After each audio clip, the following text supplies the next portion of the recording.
mansedumbre y reverencia ante todo el que os demande razón de la esperanza que hay en vosotros. ¿Sabe que hace unos meses atrás me llamó una persona que tenía un doctorado en una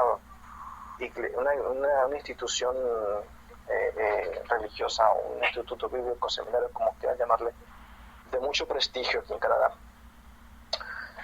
Y me llamó y me dice, bueno, ¿ustedes son de la teología del pacto o manejan la teología dispensacionalista?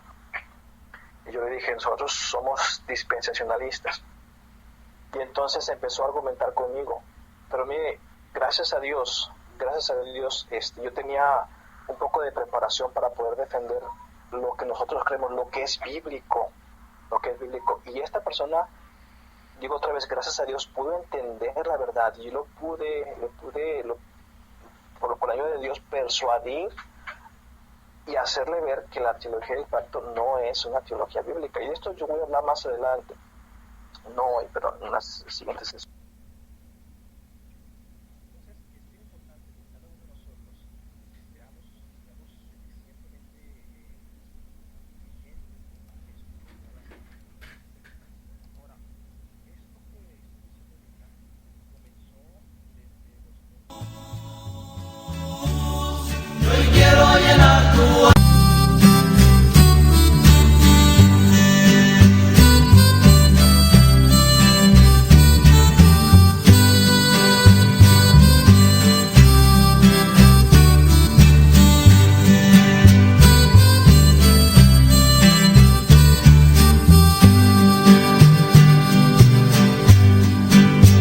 Oye, amigo mío, hoy vengo hasta aquí.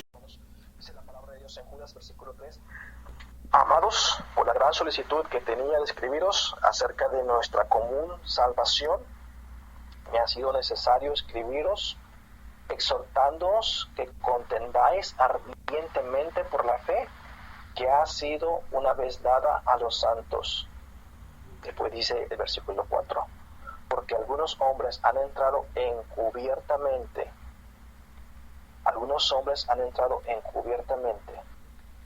los que desde antes habían sido destinados por esta condenación, hombres impíos que convierten en libertinaje la gracia de nuestro Dios y niegan al Dios, el único soberano, y a nuestro Señor Jesucristo. Pero dice entrando encubiertamente. Yo me pregunto, ¿cuántas personas en nuestra iglesia estarán suficientemente preparados teológicamente para poder hacer frente a estas enseñanzas de demonios o estas doctrinas de demonios y estos espíritus engañadores? ¿Ves? Y yo creo, hermanos, que falta desafortunadamente una preparación muy grande en nuestras iglesias. Yo soy culpable de ello también, pero trato de hacer lo mejor que puedo. De hecho, nosotros tenemos un plan. Si tú quieres ser maestro de escuela dominical, si tú quieres enseñar en la iglesia en algún área, incluso a los niños, tú tienes que tener un curso primero de hermenéutica. Son lecciones que tienes que tomar ese curso de hermenéutica. Después tienes que tener un curso de oratoria y de homilía. Que si no, lo siento mucho, pero no vas a poder enseñar en la iglesia. ¿Por qué? Yo quiero asegurarme que la persona es suficientemente capaz de enseñar una lección.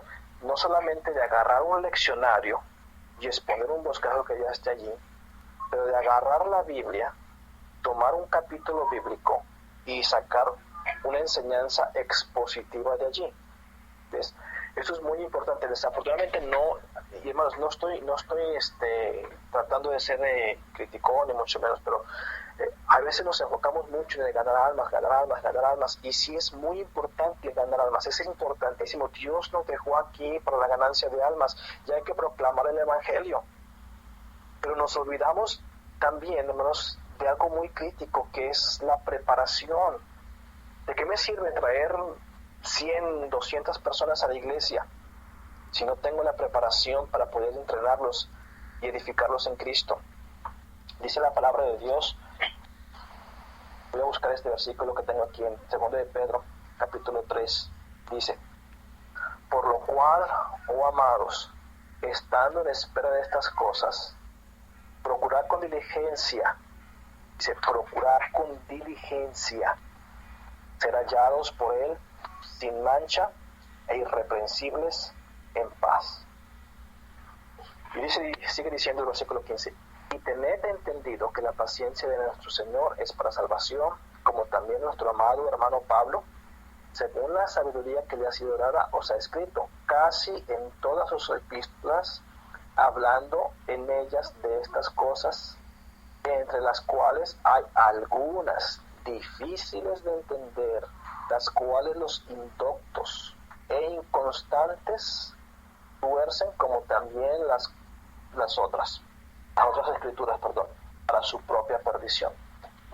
Entonces, fíjense bien, hay personas, hermanos míos, que tuercen las escrituras para su propia perdición. ¿Por qué? Porque si hay algunas cosas que son difíciles de entender, tenemos que ser honestos aquí. Hay algunas cosas que son difíciles de entender. ¿Ves? Pero esas cosas difíciles de entender, los indoctos, es decir, las personas que no están preparados, los indoctos e inconstantes, tuercen. ¿Ves? Son torcidas. Hermanos, hombre, es triste ver cómo hay tanta torcedura en las escrituras que se pervierte tanto. Yo he escuchado, hay veces que la escritura, cuando es predicada o es enseñada, se toma de una forma muy subjetiva, ¿ves? Y tuercen el significado de lo que realmente es. He escuchado incluso un pasaje de la escritura. Recuerdo, bueno, ya lo mencioné, pero no quiero tampoco marcar mucho en eso, pero el pasaje de cuando Eliseo y la tsunamita, se le muere el hijo, y entonces viene ella buscando a Eliseo y se encuentra con Giesi, y Giesi le dice, ¿está todo bien? Y ella dice, sí, está todo bien. Ahora, recuerde que el hijo se le había muerto y él venía buscando a Eliseo para poder decirle que orara y que pues, qué es lo que había pasado.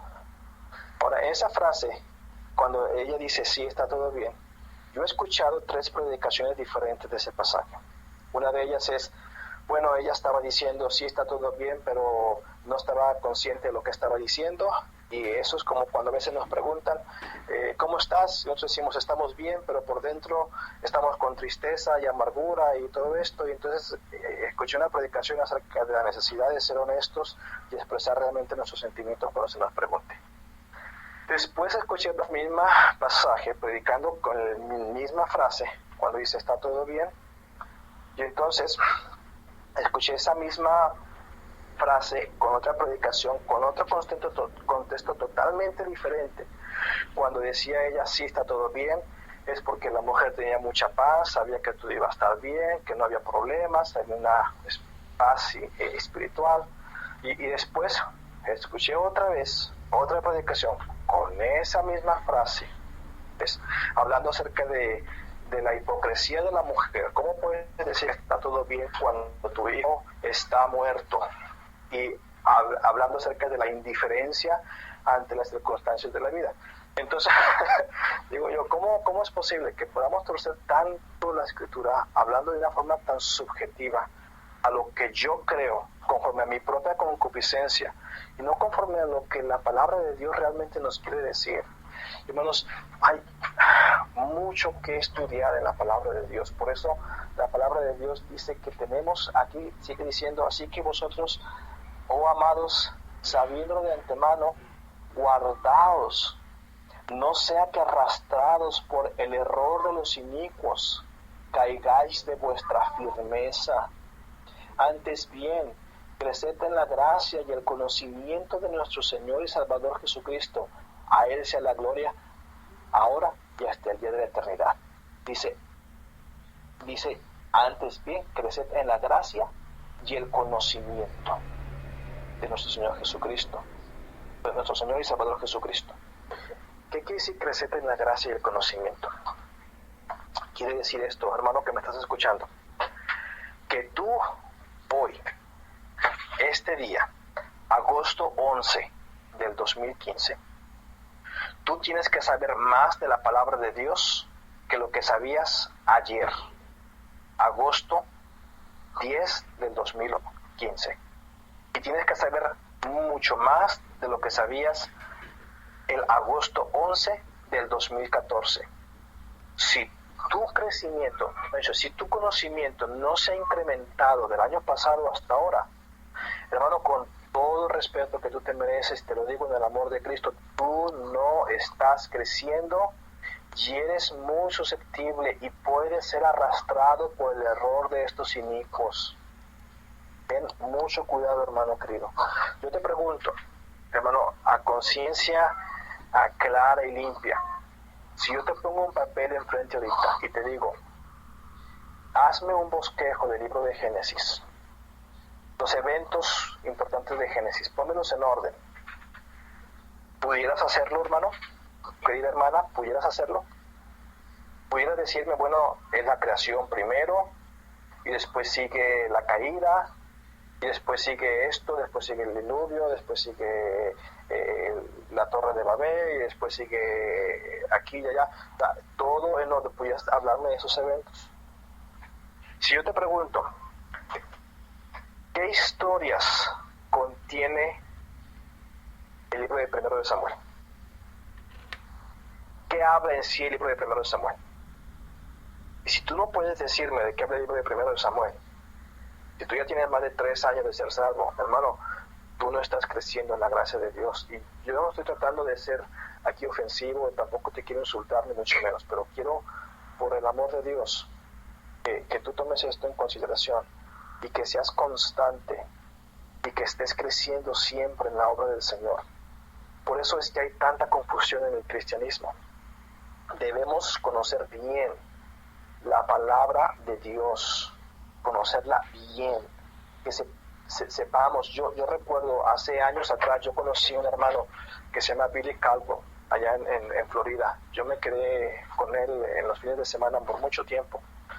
Y este hombre a veces me decía, una persona muy sencilla, y no lo hacía con arrogancia, pero me decía, a ver, abre la Biblia en cualquier lugar y pon el dedo allí. Yo abría la Biblia, qué sé yo, en Primera de Reyes capítulo 13. Me decía, ¿dónde estás? Y le decía yo, en Primera de Reyes capítulo 13. Y él me decía qué era lo que hablaba el capítulo. Y yo dije, este hermano sabe mucho de la Biblia. Y así era con todos los capítulos. Yo dije, yo quisiera ser como él algún día. Ahora no estoy diciendo que yo me conozco toda la Biblia, hermano, pero en eso estoy trabajando. En eso estoy trabajando, que llegue a conocer la palabra de Dios como la palma de mi mano.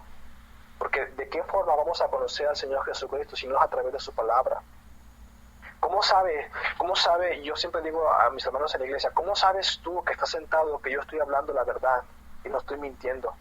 Si tú no estás corroborando, si tú no estás haciendo como los hermanos de Berea. ¿Ves? La siguiente sesión, yo hablo acerca de la Biblia. La iglesia bautista verdadera, siempre ha tenido la Biblia como la única fuente de autoridad para nuestra fe y práctica. Y sabes que todas las iglesias te van a decir lo mismo. Los mormones te van a decir que también ellos tienen la Biblia como su autoridad. Los testigos de Jehová te van a decir lo mismo. Los pentecostales te van a decir lo mismo. Los presbiterianos te van a decir lo mismo. Los metodistas te van a decir lo mismo. Pero la clase yo la aplico de una forma práctica y muestro cómo no es cierto eso. Cómo hay otras iglesias que tienen otras autoridades, como los credos de los apóstoles. Tenemos el credo de Niceno, el credo de Atanasio, el credo apostólico. También tenemos las confesiones de fe, como la confesión de fe de Habsburgo, la confesión de fe de Westminster, los 39 artículos, la confesión helvética, etcétera, etcétera. Que son las autoridades que realmente ellos tienen y no es la Biblia como lo tenemos nosotros. ¿Ves? Entonces, hermanos, la clase de hoy, quiero yo animarles, hermanos, a que estemos creciendo siempre en la obra de Dios, siempre en el conocimiento. Hermano, por favor, si tú no has leído la Biblia este año, basta ya, por favor, en el nombre de Cristo te digo, para y ponte a leer la palabra de Dios. Escúchame, por favor, hermanos, porque el cristianismo está en decadencia. Estamos viviendo en un disparate